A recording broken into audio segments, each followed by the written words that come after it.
के बाद भी ई श्रम कार्ड है तो आपके लिए 2 लाख रुपए का जो दुर्घटना बीमा होता है तो उसे डेथ क्लेम मतलब कि दुर्घटना बीमा को कैसे आप क्लेम करेंगे।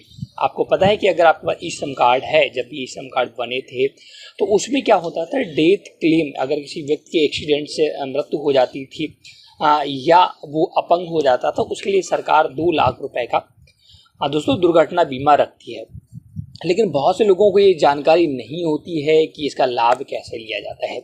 लगभग पूरे देश भर में 30 करोड़ से ज़्यादा ई श्रम कार्ड बने हैं, लेकिन लोगों को इसके फ़ायदे नहीं पता है। कैसे आप ई श्रम कार्ड का भी बहुत आसानी से लाभ उठा सकते हैं, आज हम इस पर चर्चा करेंगे। और स्पेशली चर्चा इस पर करने वाले हैं कि ये ई श्रम कार्ड धारक की डेथ के कारण, एक्सीडेंट के कारण मृत्यु या अपंगता आ जाती है तो कैसे वो सरकार के द्वारा जो 2 लाख रुपए का दुर्घटना बीमा दिया जाता है कैसे क्लेम कर सकते हैं, उसका प्रोसेस क्या होगा। तो वीडियो को आपको पूरा देखना है। आपको कभी ना कभी इसकी ज़रूरत पड़ सकती है, आपको, आपके फ्रेंड को, आपके गांव शहर कहीं पर भी, तो आपको इसका प्रोसेस जानना बहुत ही आसान है। मैंने यहाँ पर कस्टमर केयर से बात भी की। श्रम एवं रोजगार मंत्रालय का ऑफिशियल वेबसाइट जो आप देख रहे हैं, ई श्रम कार्ड का ये पोर्टल है और यहाँ पर एक हेल्प डेस्क नंबर भी दिया है 14434। इस पर बात भी की, उन्होंने भी वही सारी बातें बताई।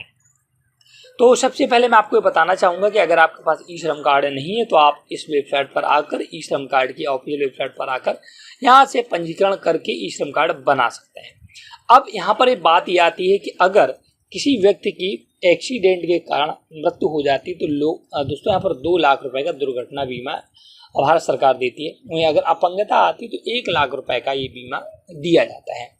तो इसे कैसे क्लेम करना होगा, ई श्रम कार्ड डेथ क्लेम कैसे करना होगा, इसके लिए सबसे पहले आपको आना है यहाँ पर और आपको जो हेल्प डेस्क नंबर दिख रहा है ना, इस पर कॉल करना है। पहले मैं आपको कॉल ही कर देता हूँ और आपको सुना देता हूँ कि कैसे सारी चीज़ें उन्होंने बताई और इसके बाद और भी डिटेल आपको बताता हूँ। हिंदी में जानने के लिए 1 दबाएं। टू नो इन इंग्लिश ई श्रम से संबंधित जानकारी के लिए 1 दबाएं। श्रम योगी मानधन पेंशन योजना से ई श्रम हेल्प डेस्क पर कॉल करने के लिए धन्यवाद। ई श्रम से संबंधित जानकारी के लिए हमारी वेबसाइट www.ishram.gov.in पर विजिट करें। हमारे सभी एजेंट इस समय व्यस्त हैं। आपका कॉल हमारे लिए महत्वपूर्ण है, कृपया लाइन पर बने रहें। और आप सर, इस समय आपका स्वागत है। मैं कल्पना बात कर रही हूँ, क्या सहायता कर सकती हूँ आपकी? नमस्कार मैम ये जानना चाहता था मैम, जो ई श्रम कार्ड में एक्सीडेंटल जो बीमा होता है उसे क्लेम कैसे किया जाता है, कहाँ पर क्लेम करना होगा मुझे? आपको इधर ही क्लेम होता है, हम यहाँ पे क्लेम के लिए आगे प्रोसीड करवाते हैं। ठीक है सर, मतलब दुर्घटना बीमा ही दिया गया है। दुर्घटना में अगर मृत्यु हो जाती है तो जो भी आपके नॉमिनी होंगे वो 2 लाख का क्लेम कर सकते हैं। तो उनकी डेथ कैसे हुई है? मैम एक्सीडेंट से ही हुई है। ठीक है, तो हम यहाँ पे कंप्लेंट डाल देते हैं। आपके पास उनका ई श्रम कार्ड का 12 अंकों का नंबर है तो बताइए, कंप्लेंट डाल देते हैं। मैम अभी एक्चुअली मेरे पास है नहीं, मैं जानकारी के लिए ले रहा था। उन्होंने बोला था कि आप मुझे पता करके बताना, तो मैंने इसी वजह से इंक्वायरी के लिए कॉल किया था। ठीक है सर। तो मैम मुझे मतलब कि उनका ई श्रम कार्ड वगैरह रखना होगा तब कंप्लेन होगा ना मैम? ई श्रम कार्ड से ही कंप्लेंट होगी, उसके बाद आगे का प्रोसेस स्टार्ट होगा। आगे का प्रोसेस क्या होगा उसके लिए आपको दूसरा मैसेज आएगा, तब आप कॉल करके इसकी पूरी जानकारी ले सकते हैं। पहला स्टेप होता है कंप्लेंट फाइल करना। जी मैम, अगर नॉर्मल डेथ होती है तब भी ये वैलिड होता है बीमा क्या? नहीं, नॉर्मल डेथ के लिए नहीं है। वेबसाइट पे मेंशन है एक्सीडेंटल डेथ का, तो दुर्घटना बीमा के ही है सर।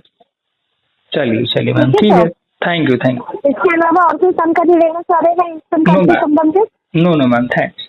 इस कॉल के बाद एक फीडबैक के लिए कॉल आएगा तो 1 से 5 की रेटिंग जरूर दीजिएगा। इस श्रम में कॉल करने के लिए धन्यवाद, आपका दिन शुभ रहे। तो दोस्तों, जैसा कि आपने सुना कि सबसे पहले प्रारंभिक अगर किसी भी व्यक्ति का दुर्घटना होती है तो सबसे पहले आपको हेल्प डेस्क नंबर पर ही कॉल करना होगा। यहीं से आपको रजिस्ट्रेशन कराना होगा और इसके बाद का प्रोसेस आप आगे करेंगे। तो इसके लिए सबसे पहले किसी को भी ऐसी प्रॉब्लम्स होती है तो सबसे पहले आपको सारे आवश्यक दस्तावेज रखने हैं, जैसे कि अपने पास ई श्रम कार्ड रखना है उस व्यक्ति का, उनके नॉमिनी की डिटेल रखनी है, बैंक अकाउंट साथ में रखना है, और जैसे दुर्घटना हुई होगी तो कहीं पोस्टमार्टम वगैरह हुआ होगा तो वो सारी रिपोर्ट रखनी है। और इसके बाद इस नंबर पर कॉल करके पहले आपको कंप्लेन दर्ज करानी है कि इस व्यक्ति के साथ ऐसा ऐसा हुआ। तो यहीं से वो आपका क्लेम्स का जो प्रोसेस होता है, दुर्घटना का बीमा का प्रोसेस होता है, वो अप्लाई करेंगे। और आपको दोस्तों यहाँ पर किसी भी प्रकार का ऑनलाइन आवेदन नहीं होता है, मैं बताना चाहूँगा। आपको किसी भी जन सेवा केंद्र जाना होगा या आप डायरेक्ट बैंक जाकर भी संपर्क कर सकते हैं। जिस बैंक में आपने ई श्रम कार्ड बनवाते समय आपने अपना अकाउंट नंबर दिया था, लेकिन आपको सबसे पहले यहीं पे प्रारंभिक कॉल करके सूचना देनी होगी और इसके बाद आपको एक मैसेज प्राप्त होगा। उस मैसेज में आपको मतलब कि कॉल से ही सारा गाइडेंस दिया जाएगा और वही लोग ई श्रम का जो दुर्घटना बीमा है वो क्लेम करवाते हैं। तो आप अगर कोई ऐसा कोई बता रहा है ये फॉर्म भरिएगा या ऑनलाइन करिएगा, तो ऐसा कुछ भी नहीं है। जैसा कि मैंने आपको बता दिया, डायरेक्ट आपको इस नंबर पर कॉल करना है, इस बार हेल्प डेस्क पर, और इनसे पूरी डिटेल बतानी है कि क्या क्या हुआ। तो दोस्तों ये ई श्रम का जो सबसे बड़ा फ़ायदा है वो है, मैंने आपको बता दिया, और क्लेम का प्रोसेस भी आपको मैंने बता दिया है कि कैसे आपको क्लेम लेना है। तो हो सकता है कि ये वीडियो आपके लिए उपयोगी रहा हो। मैं आशा करता हूँ कि हमारे द्वारा एक छोटी सी जानकारी आपको उपयोगी लगी होगी। तो आप हमारे चैनल हेल्प हिंदी को सब्सक्राइब करके रखिएगा, वीडियो को लाइक ज़रूर किया करें, इससे हमें मोटिवेशन मिलता है। आप लोगों का जो भी एक लाइक होता है वो हमें काफ़ी मोटिवेट करता है नए नए वीडियो, नए नए टॉपिक बनाने के लिए।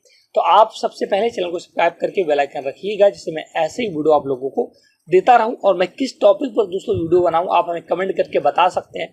कोई भी रिकमेंडेड टॉपिक है तो आप हमें कमेंट जरूर करिएगा। यहीं से मैं और भी डिटेल अगर आप जानना चाहते हैं तो आप कॉल करके ले सकते हैं। जो बेसिक डिटेल था वो मैंने आपको दे दिया। वीडियो पसंद आया हो तो लाइक से जरूर करिएगा। Thanks for watching.